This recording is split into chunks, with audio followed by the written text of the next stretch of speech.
Have over 300 people. Wow, that's a big wow. So I am going to be here. Yeah, she only gave me 2 minutes. Okay, so for those of you who have met me before, Richard, you know I can talk way longer than 2 minutes, right? So, but since I only have 2 minutes, let me just tell you that I am looking forward to this afternoon, as all of you are, hearing from clinicians, being able to ask questions, hearing from researchers, being able to ask questions, and then toward the end of the day, I'm going to spend some time with you. And so if you have questions for me or you want me to know something that I need to take back to how we look at the ALS Association, I want to hear it. So this is all about the most important people in this room, which are all of you. Who are all of you? Not a which, that's a who. Who are all of you? And it is my pleasure to be here with you. I also want you to know that from my standpoint, the ALS Association is about putting the ALS Association out of business. We are going to find a treatment for this disease, and then we are going to cure this damn disease. And we're all going to go on and be able to do other things. So, thank you. And now I think you're going to introduce someone else. All right. Thank you, Barb. We have a much bigger room than we had this morning, so I want to make sure that I point out and introduce our board members that are with us today. As you know, we are a statewide nonprofit. And I would like to introduce our chair, Tim Cummings, right over here. We also have with us Hiram Green, our immediate past chair, Renata Armitage, Joanne Clinch, Bob Miller, and Warren Nelson. Thank you all for being here. We have a fabulous board, and catch any of them to have conversations about how the chapter is doing and what our priorities are. They'd love to talk with you. Okay, now the time that I love the most, and that's our Ambassador of Hope Awards. When I think about what it takes to be an Ambassador of Hope, and we have many of them working side by side with staff, with board, with people living with ALS, I find a common thread. Not a thread really, but a spark. I hear so many stories of people who met someone living with the disease, and they were so inspired to jump in and do something about it. It just took that one little spark to make a difference in one person's life, to make a difference in the ALS community, to bring lightness into a patient's life that may have been dark. Sometimes that's a smoldering burn, and sometimes it's a bonfire. And we have a lot of people in this room who have built a lot of bonfires. So we're excited to recognize them today. But before we get to our 2016 winners, I'd first like to recognize one past award winner in particular. Talk about a bonfire. This gentleman is the reason we created the Ambassador of Hope Awards. He had a spark when he met a neighbor who moved into the community where he lived who was diagnosed with ALS. It was that one meeting, that one thing, that made him want to make a difference, and what a difference he's made. Join me in recognizing Gary DeSati. Stand up, Gary. I just want you to stand up and wave to everybody. For his volunteer efforts in raising funds, creating awareness, and in participating in advocacy. Words alone are not enough for all you do. He's even in the Congressional Record, by the way, because of his work with Gus Bilirakis with the 21st Century Cures. So who can say that? Gary DeSati. Thank you.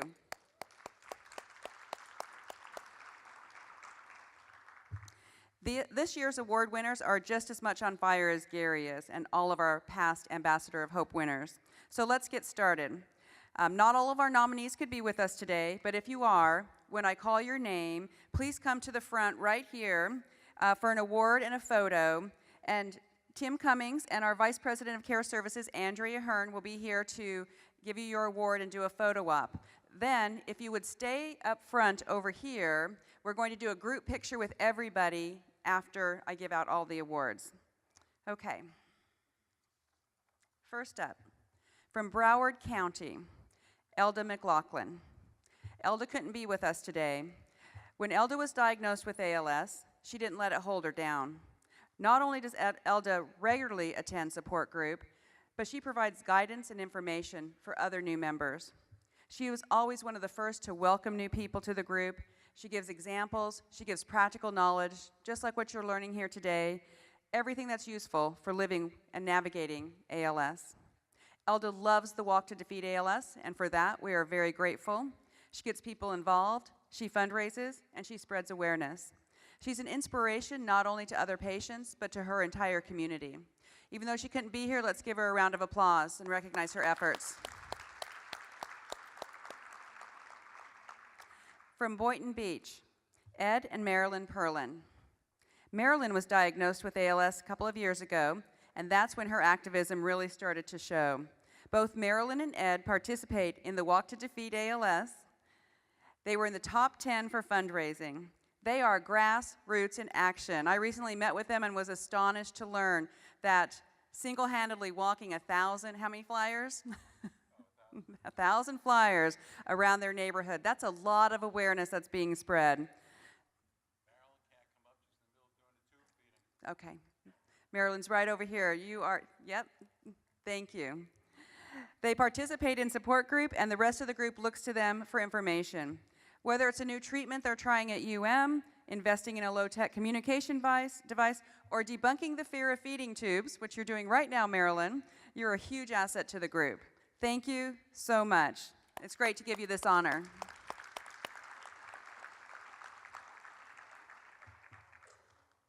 Okay. From Fort Myers, Hildy Hurd. Hildy was one of the first patients I visited with when I joined the association almost 6 years ago. You met Hildy in our opening video if you were in the room. She was all set for a fabulous Florida retirement when she was diagnosed with ALS.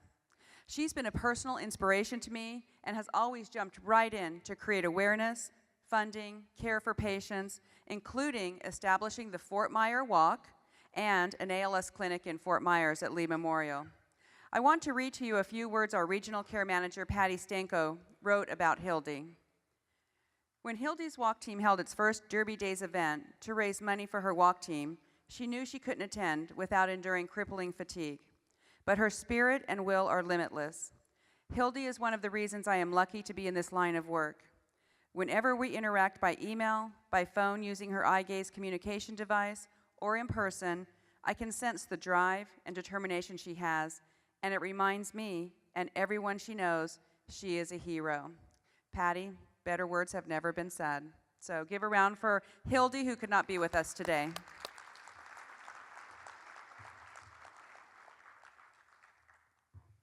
Okay, from Jacksonville, Rich and Talitha Pollock. Rich is an amazing advocate for the association and for individuals and families living with ALS. And when you get Rich, you get his beautiful family, which includes his wife Talitha and his exuberant daughter Gigi. She's usually part of the trio. He's done so much to create awareness, advance advocacy, raise funds, and further research. He attended ALS Awareness Day in Washington, D.C. to advocate for patients and families. He's an active member of our North Florida Regional Council.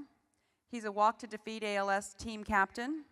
He attends support group, and he too makes a point of welcoming new members to the group. He connects with other young families, families with children who are living with ALS to form friendships and create an internal support group, so important. He spreads positive messages about living with ALS through his blog, Love Sustains. He served on our Medical Futures Scholarship Review Committee to help us award scholarships to young people who have lost a parent or a grandparent to ALS. He always shares his story. For a press release or for the media, he accompanies Carmen Stokes, our regional development manager in the Jacksonville area, on any PR opportunity she has, and that's so critical for spreading that awareness. And recently, he volunteered as a NEALS research ambassador, so he'll be trained next month in all the latest research, and his job will be to encourage other patients to enroll in clinical trials. I know he'll be fabulous at it. Thank you.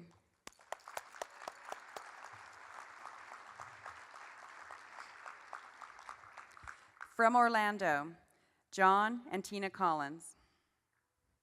John was diagnosed with ALS in 2013. He's the kind of guy that rises to a challenge, and he does it with hard work, with generosity, and humor. That's the John that I know. That's how he became such a successful businessman. Nowhere is that more true than how he dealt with ALS. With his beautiful wife, Tina, by his side, he actively attends support group and acts as an advisor to other patients. I've personally witnessed him lifting the mood of the group with his sharp wit. He uses that sharp wit a lot, by the way, doesn't he? Those who know him? He actively supports the walk through fundraising efforts, raising over $58,000 for the Walk to Defeat ALS. And he gets his company, Collins Manufacturing, involved. They were the 2016 presenting sponsor of the Central Florida Walk to Defeat ALS. Tina donates her time to ensure the walk is fun and family-friendly. She leads a jazzercise routine that people look forward to get them all warmed up and motivated. And John plays an active role in almost every facet of the Central Florida ALS community, whether it's on the walk committee, whether it's at support group, whether it's with the Solar Bears awareness game. John is there front and center. Thank you. See how independently minded he is, right?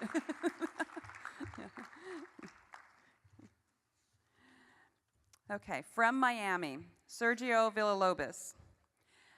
In 2014, the chapter made the strategic decision to increase services to people living with ALS in the Miami-Dade area. That year, we certified the University of Miami Kesnick Family ALS Clinic as an ALS Center of Excellence. We instituted English and Spanish support groups in Miami, and we hired one staff member to work with patients and another to create awareness and raise funds. Getting a new Walk to Defeat ALS out of the ground was essential to build community and achieve that goal. But walks don't just happen on their own. Awareness doesn't create itself. That's where Sergio comes in. As a culinary manager for Longhorn Steakhouse, Sergio was part of the Longhorn team to take the Ice Bucket Challenge in 2014. If there's anywhere you want to take the Ice Bucket Challenge, it's in Miami, by the way. He made a promise to a colleague who lost a loved one to ALS to fight this fight, and he certainly has.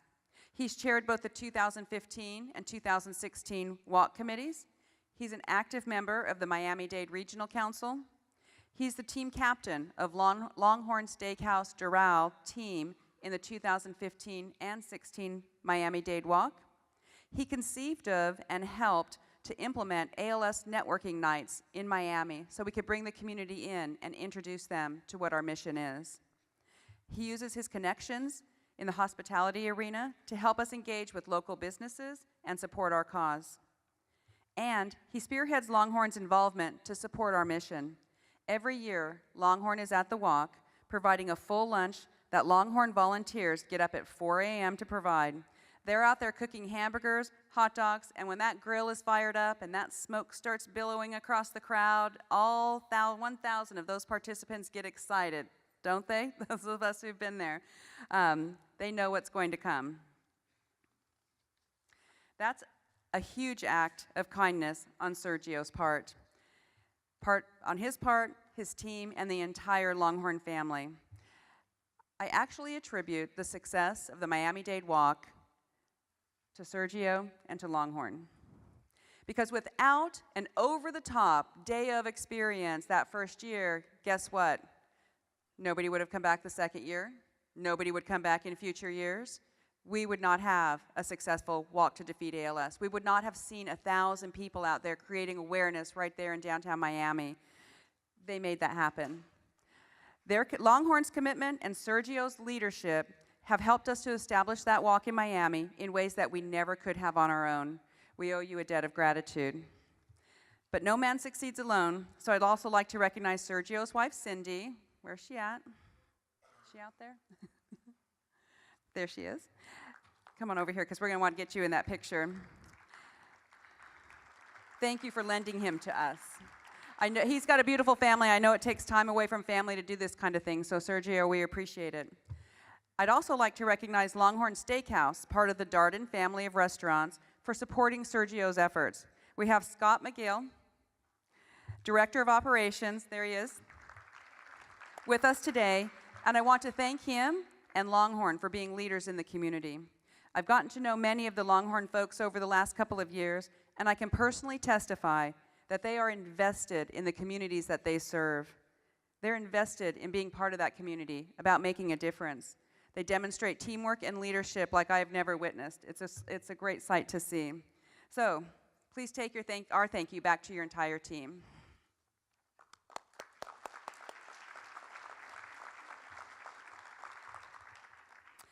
And from Tampa, Rob Magruder. Rob has actively been participating with our chapter on many levels since 2011. He's an integral part of the Ride to Defeat ALS and the Walk to Defeat ALS committees. He also uses his own personal stories and business connections to help achieve our fundraising goals. Recently, Rob raised funds, including selling some of his own possessions, to help an ALS patient he met through his involvement with the chapter. This patient hadn't been able to get out into his yard because he did not have a ramp or a safe back patio area for many, many years. So Rob organized, funded, and helped to build a new back patio and ramp on the patient's home so that he could once again safely spend time outdoors. Acts of selflessness like this are common for Rob. I'd like to invite him to say a couple words.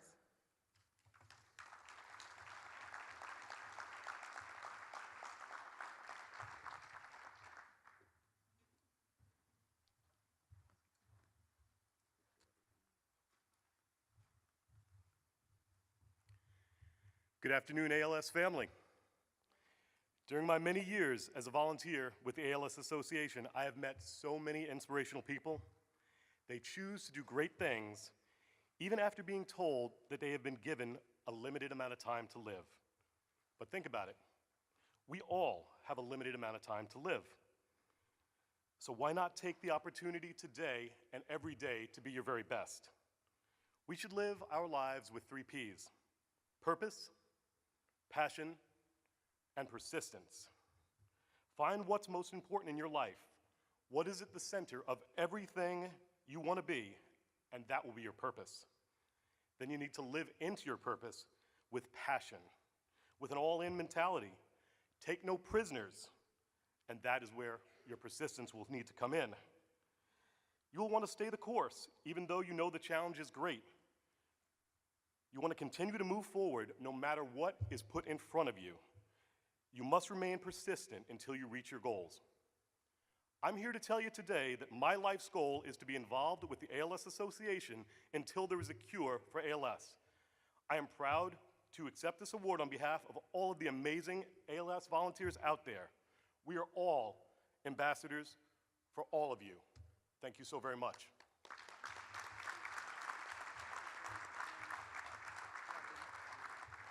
Great, inspiring words. Thank you, Rob.